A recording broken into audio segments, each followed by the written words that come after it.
করতে চাই, করতে হবে, জাতীয়করণ করতে হবে। আমাদের এক দফায় এক দাবি।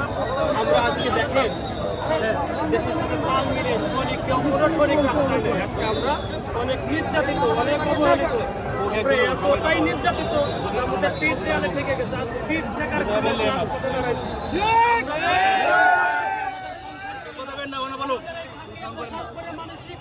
মাঠে কাজ করে, এর থেকে অপমানিত চাকরি আর বাহিনীর চাকরি হতে পারে না। আমরাও তো একটা বাহিনীর সদস্য, নির্যাতিত, আমাদের প্রত্যেকটা পদে পদে আমাদের নির্যাতন করা হয়।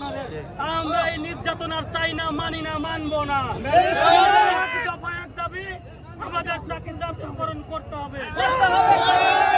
যতক্ষণ করা না হবে আমরা রাজপথে আছি, থাকবো ইনশাআল্লাহ। এক দফা এক দাবি এখান থেকে আদায় করে তারপরে আমাদের জায়গায় আমরা চালিয়ে যাব।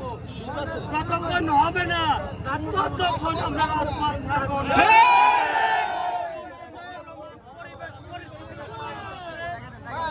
আমাদের সরকারের অটোমেটিক সব পাস অটোমেটিক খাওয়া হয়ে যাবে। একটাই দাবি জাতীয়করণ।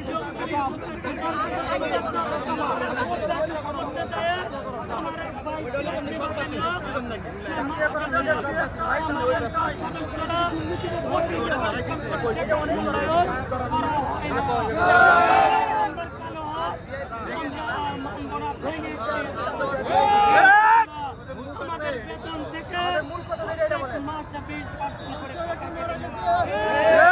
জানতে চাই, জানতে চাই টাকাগুলো কোথায় যায়। জবাবদিহিতা করতে হবে, স্বচ্ছ জবাবদিহিতা করতে হবে। আজকে আনসারের চাকরি থাকে না, 3 বছর পরে 6 মাস রেস্টে থাকে, মৃত্যুর কোলে থাকে।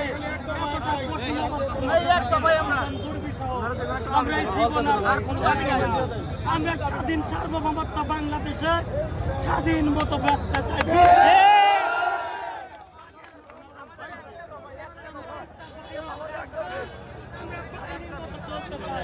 আমাদের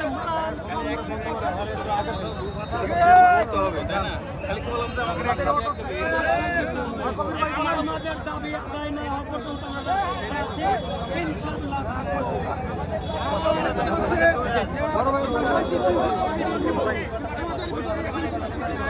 আমাদের 3 বছর পর চাকরি থাকে না, তাহলে কি আমাদের ভিতরে শান্তি থাকলো?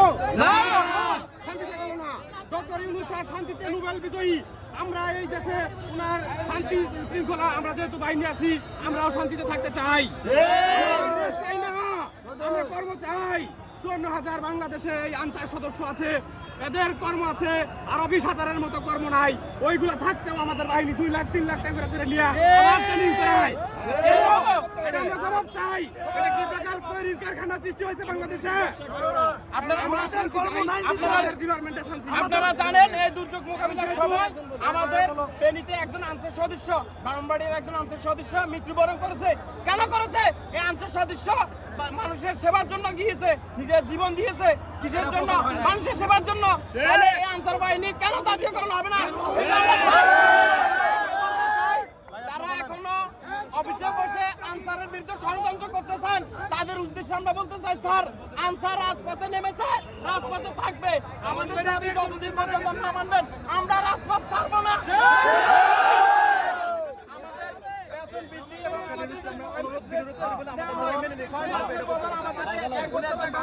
আমরা তখন নোয়াখালী ছেলে,